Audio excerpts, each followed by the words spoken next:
Welcome. If you're looking for a way to stop those constant Gmail notifications on your phone, you're in the right place.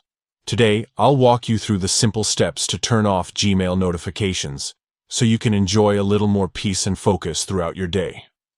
Let's get started. First, unlock your phone and open the Gmail app. This is where all your email magic happens, but it's also where those notifications come from. Next, look in the top left corner for the menu icon. It looks like 3 horizontal lines stacked on top of each other. Tap on this icon to open up a side menu with different options. Now, scroll down the menu until you see Settings. Go ahead and tap on it. If you have more than one email account linked to your Gmail app, you'll see a list of all your accounts. Choose the email account for which you want to turn off notifications.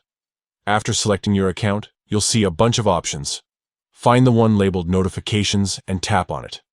This is the setting that controls how and when Gmail alerts you about new emails.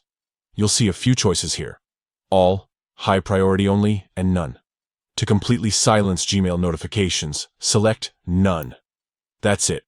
No more pop-ups, sounds, or vibrations from Gmail for this account. If you ever want to turn notifications back on, just follow these same steps and choose a different notification level. Turning off Gmail notifications can help you stay focused, reduce distractions, and take control of your digital life. Whether you're working, studying, or just relaxing, sometimes a quiet phone is exactly what you need. Thanks for watching.